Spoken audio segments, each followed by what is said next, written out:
Hello everyone, this is Sanjana from SAN English Academy. நம்ம வீடியோஸ்ல UGTRB-யோட previous year question பேப்பரோட analysis பார்த்துட்டு வரோம். ஸோ அதுல இன்னைக்கான கொஸ்டின் நம்பர் கொஸ்டின் நம்பர் 47. இந்த question paper series D series. நீங்க வேற கொஸ்டின் பேப்பர் பாக்குறீங்கன்னா கொஸ்டின் நம்பர் மட்டும் சேஞ்ச் ஆகும். ஸோ இன்னைக்கான கொஸ்டின் பார்க்குறோம். During the Elizabethan period, when plays were performed on stage, 3 soundings of a trumpet indicated dash. Options பார்க்கலாம். The marching of soldiers, ceremonial entrances, the entrances of the black cloaked dog. Option D, the arrival of messages. First இதோட கரெக்டான answer பார்த்தலாம். இதோட கரெக்டான answer option A, the marching of soldiers. So இந்த question எதுல இருந்து கேட்டிருக்காங்க அப்படின்னா யூனிட் 3ல ஷேக்ஸ்பியர் அப்படின்ற டாபிக்ல இருந்து ஷேக்ஸ்பியரின் தியேட்டர் அண்ட் ஆடியன்ஸ் அப்படின்ற டாபிக்ல இருந்து தான் அந்த கொஸ்டின் கேட்டிருக்காங்க.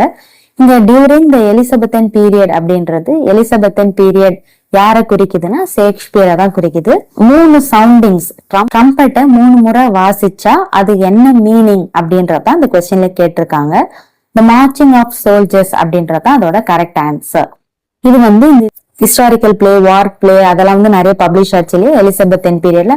அப்ப இந்த சவுண்ட் யூஸ் பண்ணிருக்காங்க. 3 முறை ட்ரம்பெட்டோட சவுண்ட் வந்தா அதுக்கு என்ன மீனிங்னா அந்த marching of the soldiers march பண்ணிட்டு வருவாங்க அப்படின்ற மீனிங்.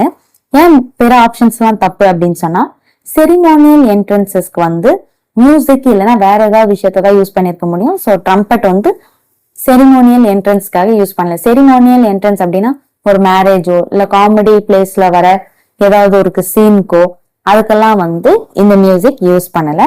அதே போல தேர்ட் ஆப்ஷனான the entrance of the black cloaked prologue. Prologue Elizabethan பீரியட்ல எல்லா பிளேஸ்லயுமே ப்ரொலாக் யூஸ் பண்ணல. ப்ரொலாக் ஒரு கன்வென்ஷனலான மெத்தடு. இதை கிரீக்ஸ் தான் நிறைய யூஸ் பண்ணியிருக்காங்க. எலிசபெத்தன் பீரியட்ல மேக்சிமம் யாரும் ப்ரொலாக் யூஸ் பண்ணல. சோ அப்படியே யூஸ் பண்ணாலும் அதுக்கு இந்த சவுண்டை உபயோகப்படுத்தல. அதே போல லாஸ்ட் ஆப்ஷனான D option, the arrival of messengers. Messengers ஒரு சாதாரண கேரக்டர் தான் ஒரு பிளேல, ஆர்டினரி டிராமாட்டிக் கேரக்டர். அவங்களுக்காக இந்த மியூசிக்கை பிளே பண்ணியிருக்க மாட்டாங்க. மெசேஜஸ் சொல்லும்பொழுது கோரஸையும் சேர்த்து குறிக்குது. அதாவது கோரஸ் பொழுது ஒரு விஷயத்த ஒரு டிராமால இப்ப யாராவது ஒருத்தர் கொன்னுட்டாங்க அப்படின்னு சொன்னா அதை காமிக்க மாட்டாங்க கொன்னா மாதிரி. அதை ஒரு கோரஸ் சொல்லுவாங்க. இந்த இடத்துல கோரஸ் தேவைப்படும். அதே போல ஒரு ஹீரோவோட பாஸ்ட், அதாவது அவர் எந்த நாட்டுல பிறந்தாரு, எப்படி பிறந்தாரு அப்படின்ற இன்ட்ரோ கொடுக்கறதுக்கு கோரஸ் தேவைப்படும். அந்த மாதிரி விஷயங்களுக்கு தேவைப்படுறவங்க தான் கோரஸ் ஒரு பிளேல. சோ அவங்களுக்காக இந்த மியூசிக் வாசிக்கப்படல.